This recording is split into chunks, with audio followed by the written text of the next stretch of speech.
খানা দেওয়ার পর যে গরু খায় না তাদের সমস্যা হলো মুখে অথচ রুচি নাই আচ্ছা ক্যালসিয়াম মানে ঘাটতি আচ্ছা খাচ্ছে না কি কারণে কোন জায়গায় ব্যথা তো আপনি আগে এগুলা টেস্ট করেন যে খাচ্ছে না তাদের জন্নাফুল কি সমস্যা দেখার পর ট্রিটমেন্ট দেওয়ার পর ন্যাশনাল করার পর তারা আবার আসসালামু আলাইকুম সুপ্রিয় দর্শক, আজকে আমরা চলে আসি কুমিল্লা জেলার বুড়িচং উপজেলার আনন্দপুর গ্রামে জামশেদ ভাইয়ের আধুনিক ডেইরি খামারে অর্গানিক ভাবে গাভীর খামার ঘাস দিয়ে দুধ বিক্রির মাধ্যমে ঘাসগুলো কেটে টুকরো টুকরো করে আবারও সেই ঘাসগুলোকে গাভীকে খাওয়াচ্ছেন খুব সহজেই।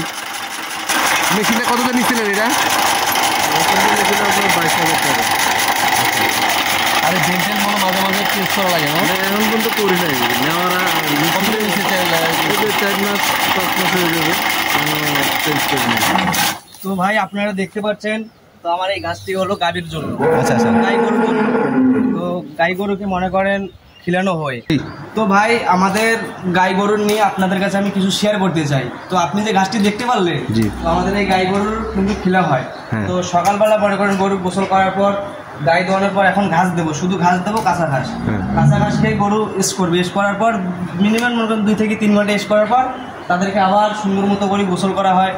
গোসল করার পর আবার খানা দেওয়া হয়, খানা দেওয়ার পর আবার গরু রেস বিকাল 4টা বাজে তাদেরকে আবারও গাই দোয়ানোর উদ্বোধন করে বসার জন্য। আচ্ছা, তো যখন মানে সারাদিনে এই কাজগুলাই প্রতিদিন খামারে করার প্রয়োজন হয় কি এগুলাই। তো গাই গরু খানা দুধ দেওয়ার পর আবার তাদেরকে ঘাস, শুধু ঘাস দেওয়া যাবে।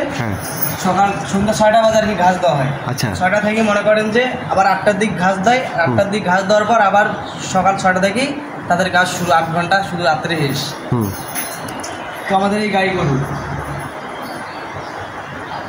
আচ্ছা, আর কোনো কি সমস্যা ফেস করো? এই যে গাভী লালন কি সমস্যা, যে কাজের ক্ষেত্রে কি সমস্যা হয়, যে আসলে যে গরু খাচ্ছে না বা গরু এই যে সমস্যাগুলো কি সমস্যা ফেস করো? তো গরু মনে করেন যে আপনাদের খানা দেওয়ার পর যে গরু খায় না তাদের সমস্যা হলো মুখে অথচ রুচি নাই আচ্ছা ক্যালসিয়াম মানে ঘাটতি আচ্ছা খাচ্ছে না কি কারণে কোন জায়গায় ব্যথা।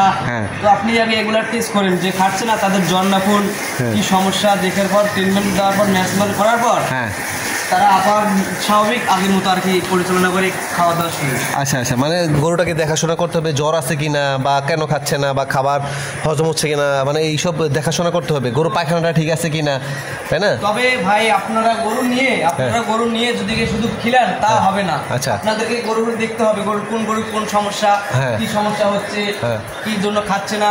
গরুর এনিটাইম মনে করেন যে ফ্যান আছে কিনা, গরম লাগতেছে কিনা, আবার অথচ গরুর গরমও হয় না, বেশি গরমও হয় না, বেশি ঠান্ডাও হয় না। আচ্ছা, মিডিয়াম ভাবে মনে করেন যে ফ্যান দেওয়া হবে। আচ্ছা, আর মিডিয়াম ভাবে মনে করেন যে সবকিছু ম্যানেজমেন্ট করার লাগবে। আচ্ছা, এটা হলো গরুর নিয়ম কারণ। আচ্ছা, তো আমি যদি ঠিক মতো গরুর ম্যানেজমেন্ট না করি তাহলে তো গরু আমাদের অসুস্থ হবে, খাবে না, হে হবে না, সে হবে না, মনে করেন যে এরকম পরিস্থিতি জানবে। আচ্ছা,